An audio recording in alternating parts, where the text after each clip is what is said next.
converting radians to degrees and vice versa. First, what's most common is degrees. Like if I wanted to find tangent of 30, sine of 30, something like that, all you would have to do is draw it. 30 degrees for a reference angle. 1, 2, square 3. Go from there. So, quick rash line, square 3 over 3. But at the college level, most of the time, instead of degrees, they prefer radians. Now, where it comes from, and then I'll just show you the shortcut. Of course, there's 360 degrees inside a circle. Well, let's say if I set a radius of 1, what would the distance around the circle be?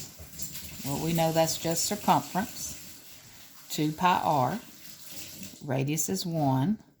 So 2 pi is the distance all the way around.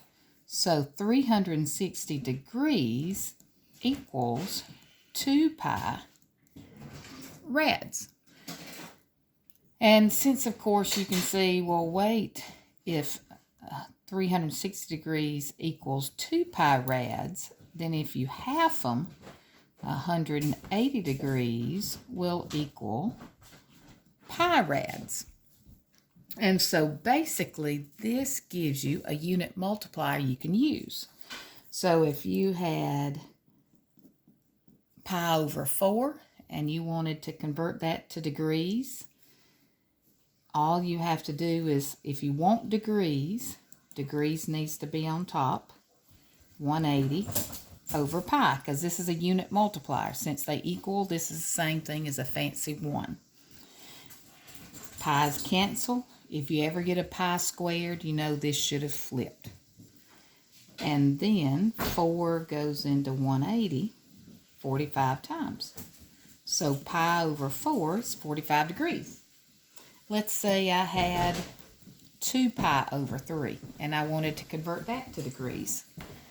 Multiply by 180 over pi. Pi's cancel. 3 goes into 180, 60. 60 times 2, 120. Even if I had something larger, like 9 pi over 2, to convert it to degrees, 180 over pi, pi's cancel. 2 goes into 180, 90, 810 degrees. Now, if you wanted to go backwards and go degrees to radians, instead of multiplying by 180 over pi, you're going to multiply by pi over 180. So if I had 60 degrees, you're going to multiply that by pi over 180. Zeros canceled, and of course 6 goes in there. Pi over 3. Because remember, these over and understood 1. Like if I had 225 degrees, multiply by pi over 180. 5 goes in them, but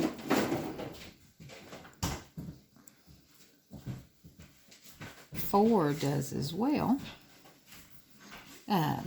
Or actually, I'm sorry, 45. So when you reduce it, you get 5 pi over 4. Even, let's say, 300 degrees.